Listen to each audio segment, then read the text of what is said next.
Now, is America going to war? I think that would be on our mind for sure after the last few weeks and months when it comes to Russia-Ukraine. But now, in the last few days, the Israeli war with Hamas. There's been major attacks. Actually, some of the people that have been detained and taken by Hamas were American citizens. Does that change anything? Being that Israel is an ally, are we worried about going to war? Should we go to war?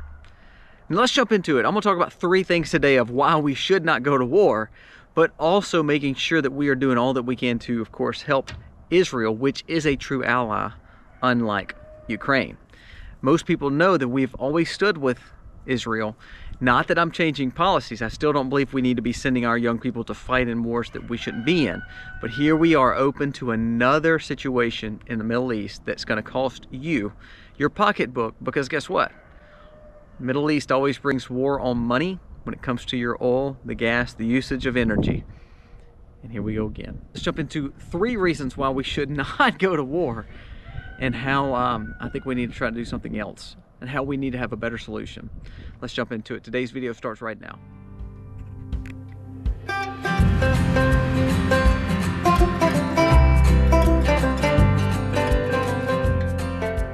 Hey guys, welcome to the Max. Thank you so much for being here today. It is a beautiful day here in South Mississippi. If you're new to the Max, if you could go down here, press subscribe, ring the bell, give us a thumbs up or a thumbs down, but let us know what you think about this video. Comment below, because when you comment, it helps our community as a whole get better, helps us gain wisdom. Please leave your comment below, your opinion below. I love reading those. You'd be surprised how many of those I read and still comment back to, so please keep doing that. So let's jump into today the reasons we should not go to war, for sure, but how we could prepare ourselves better and have a better solution than what we're dealing with right now. The world is falling to pieces, and I blame that definitely on this administration. Let's jump into it. Number 1, the reason we should not go to war, either in Ukraine or Israel. There's things we can do, and there's powers and treaties and agreements that we can help work on. But the reason we can't do that right now is because we have a weak leader. Biden cannot even stay on stage and stand on stage without mumbling. He has tripped on a stage and upstairs several times. There's no showing of brute force strength in our nation.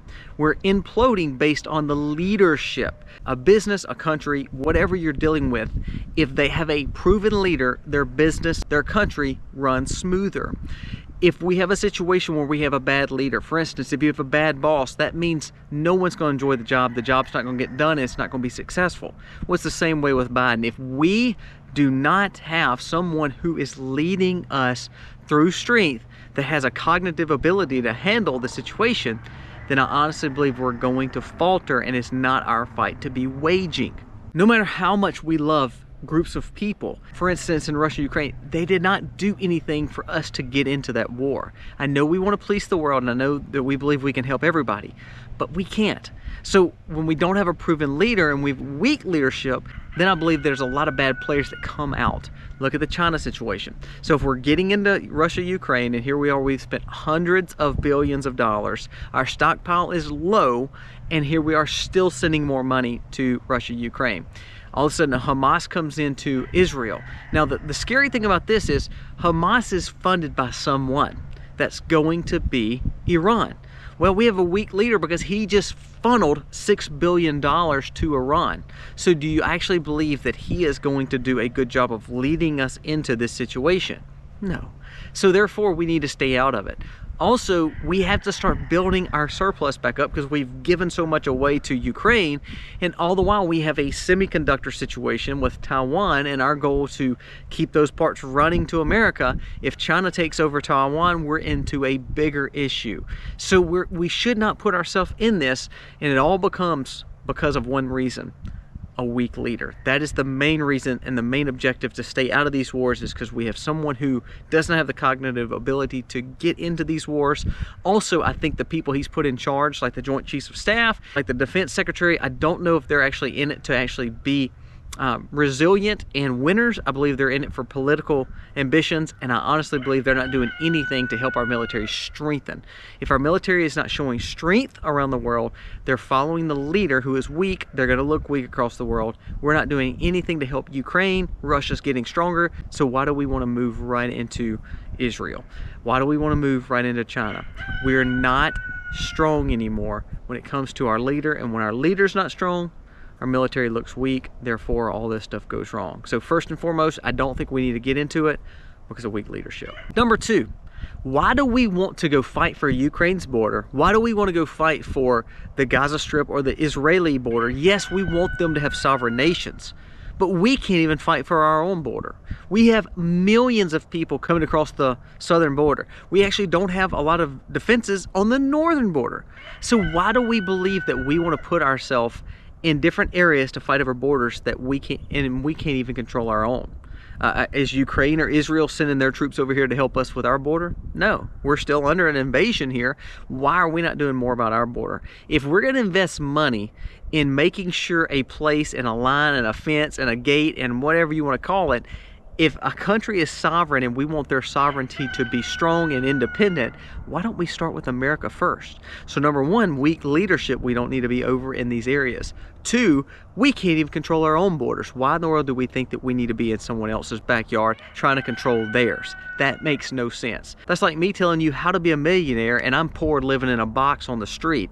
You're not going to take that advice from me because I can't even control my own living situation, my own finances, and I'm criticizing you and I'm trying to give you money to fix your situation. Doesn't make any sense. My wisdom is not good wisdom if I can't control my own borders. Why am I trying to help you control yours if I can't do it myself? Number three reason we should not be in any wars. We need to build our military strength and our sovereignty back up and the pride and patriotism back in America. We've lost that. The only reason that we're so volatile, we're so polarized as a nation. The one thing about China that I've learned is that the reason they don't pick a lot of fights is because now they've built an arsenal. They've built a military that is absolutely huge. They're not trying to police the world like we are. So when they want to do something and they want to dominate a situation, they want to build up their supplies, they do it. Here, we want to build up our supplies to then turn around to sell to someone else. We want to build our supplies up and not train our military the right way. We want to teach the men how to wear dresses instead. Or we want them to have a good DEI score. Or we want the military leaders to be politicians and actually not true military-minded folks. So, number three, the reason we don't need to move into it, we're too polarized and we're not prideful enough in America to say America needs to take this on. I think we've shown all our cards. I think if we would reserve ourselves back, come back to America's shores, build a sovereign nation, close our borders, build our military up to crazy strength, then it helps us hold our cards. That way when we need to throw the card out there and we need to step into a situation, we have power again. We don't have power right now, y'all. And the reason we don't have power is because we've let our cards go. We're building embassies and we're building all these military hubs all across the world, all the while negotiating with terrorists when it comes to Iran, building a new base in Syria. We're policing a world that doesn't want us to be policing them. And I think that that's where we falter because we're showing everyone our cards.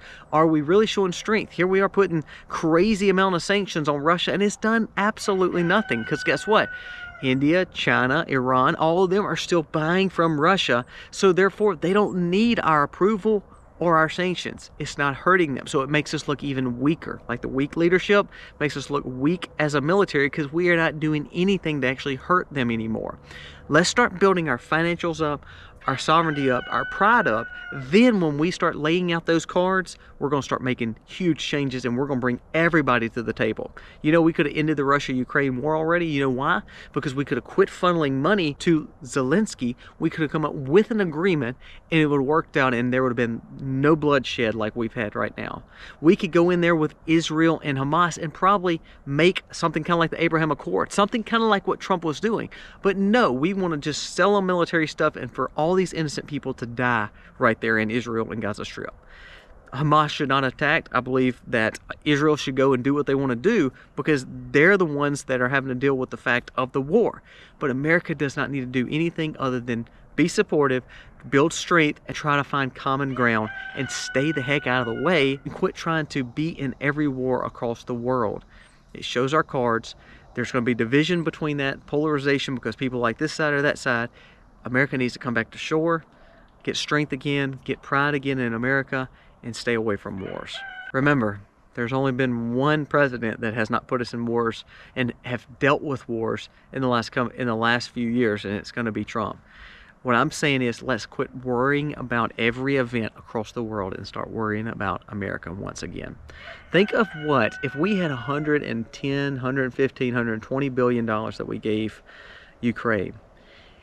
If we're printing that kind of money and we're sending it to other places, don't you think 110, 115 billion dollars could have done some excellent work here in America? It could have built a monster fence. It could have built tons of infrastructure of all these cities that got crumbling pipes and all these problems. Think how much 110 billion dollars could have done for the American people, not the Ukrainians. Do we need to support Israel? Yes, I think so. They've been an ally for a long time. We helped them with their defense, and we've been there from day one with them.